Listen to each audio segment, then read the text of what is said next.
Hello everyone, welcome to a new video for Bitcoin price prediction based on Elliott wave analysis and overview for our bullish and bearish scenario almost on our all time frames. And starting here on the daily chart where we have our impulse toward the upside, our bull run, and currently we are in the wave 5.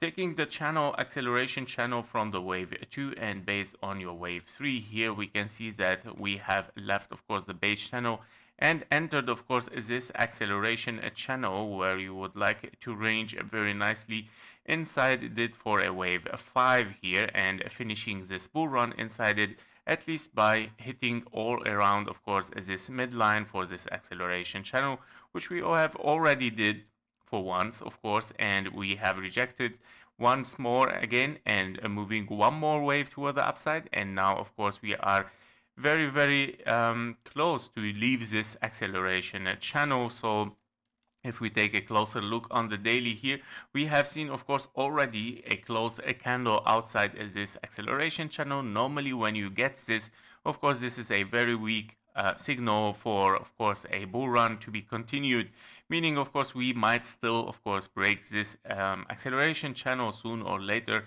and of course entering the base channel again. Now, as you can see, the price action has used the base channel here as a support and a move toward the toward the acceleration channel. Again, it's the same as here. What happened now? Probably, of course, we're gonna retest and retest until it get broken. Unless, of course, we are still bullish and we still have one more wave 5 to accomplish in your bullish scenario. Your wave 5 can still, of course, hit the middle line of this acceleration channel, meaning probably getting around the 115k still of course for a bullish wave.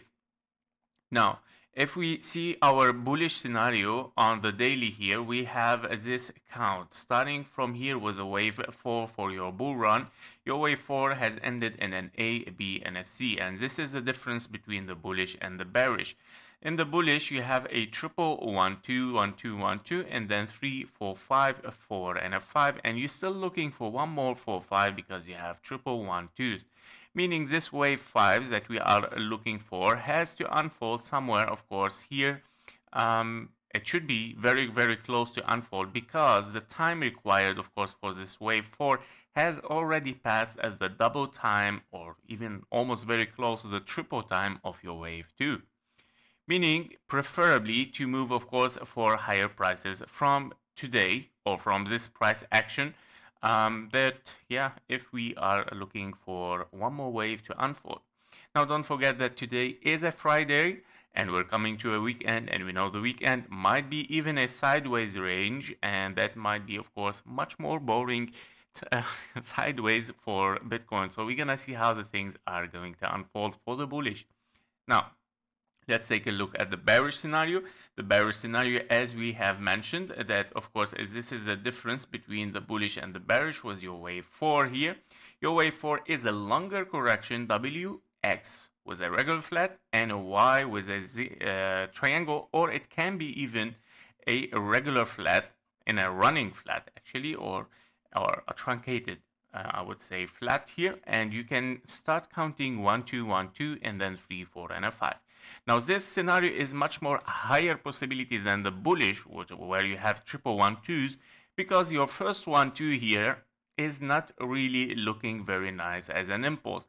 Your wave 4 has interfered with your zone 1 here, and it doesn't really look like an impulse like these ones, like 1 2 3 4 5, very clear impulse 1 2 3 or ABC, and then 1 2 3 4 5 A, B and a C.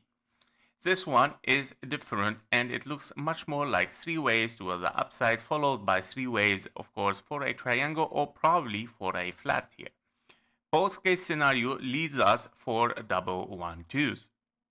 In double 1 2s, you are looking of course for 3 4 and a 5, where you have finished of course 1 2 3 4 5 in your white count, finishing a wave 3 in the yellow, and ABC for the wave 4 in the yellow again, and moving one more wave toward the upside of course to finish this bull run.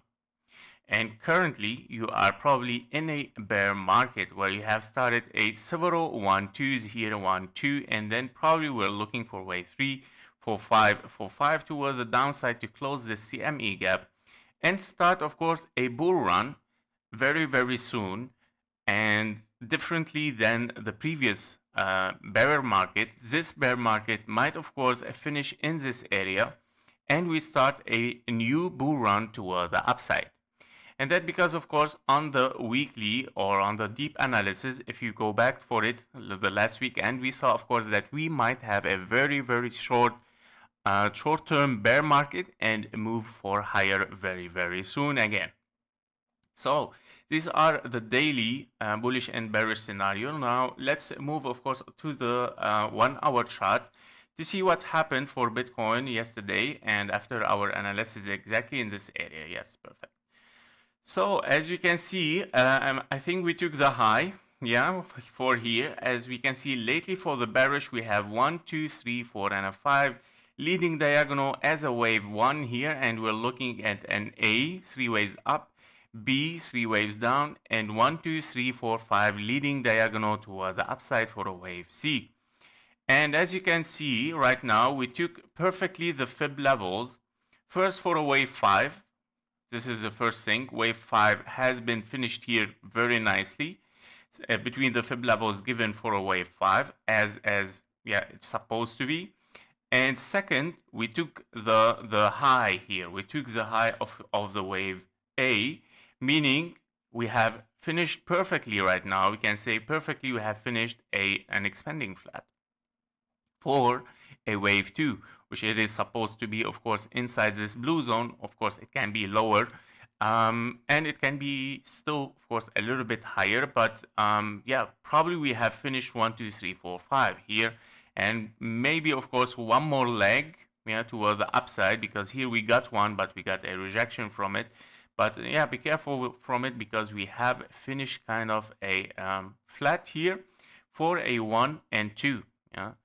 And this might be, of course, your bearish scenario for a long wave 3 toward the downside in your bearish scenario. In your bullish scenario, of course, we are looking to something else. So we can remove this a little bit for more clarity. Here we go. So for the bullish scenario, we are looking for a big triangle. The big triangle starts, of course, from this wave A here. After having a W, X, and a Y, your wave Y is a big, big triangle. So A, B, C, and currently we have finished a wave D because we took the high and we're here, very nice.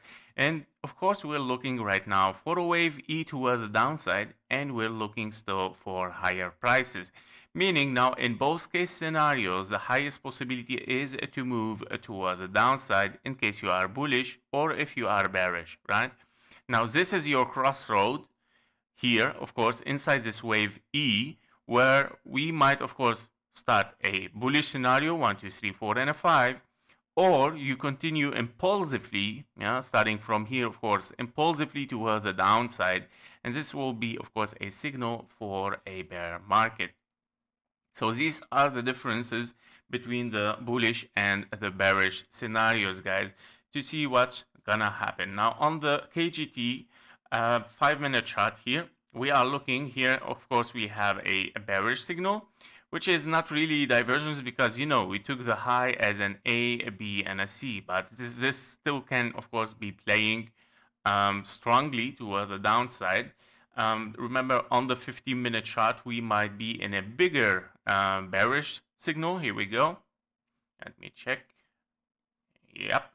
So yeah, probably we can, of course, yeah, we can see also invalidation anyway for the bullish here. Yeah, we don't have a bullish really divergence, and of course you have a stronger signal coming from the top here, very, very convergence with those signals toward the downside, meaning a lot of pressure might, of course, be applying on the price action currently for lower prices. Now, I prefer, from my side, I prefer still even having one more high, yeah, just to make even like the things much more clearer, and yeah, hitting at least the 0.618, preferably, I prefer this hitting the exactly the 0.618 and then moving toward the downside in case we are bearish. Now, of course, the bullish still have a possibility, guys, for bullish, even if we move toward the downside. Yeah, it doesn't mean like we're moving directly for several 3, 4, 4, and 5, and 4 and a 5. Yeah, because we have several 1-2s here, right? But don't forget that this wave Y can transform to a zigzag. Yeah, having an A and then A, B, C, D, and an E kind of like triangle here, or it can be a flat, anything, any kind of correction. So A and then B and a C, of course, and then moving toward the downside for the final wave for your zigzag. Yeah, A, B, C for your correction, and then simply a zigzag. A, B, and a C toward the downside. After W, an X, and a big wave Y. However, still lower possibility, of course, because your wave Y will be very, very huge regarding your wave W, right? Unless, of course, we're looking even for something much, much bigger, which it can be, of course, I mentioned this before, where you have big W, big X, and of course a bigger Y here. Your wave Y can range even for much longer time. So A, B, C, D, and a E as well still can be. Yeah. So this, of course, has to transform to a nice triangle to end up with a bullish scenario, I would say. Yeah, so these are the scenarios between bullish and bearish on all time frame. Thank you for watching. Thank you for your likes and comments. See you in the next one. Bye bye.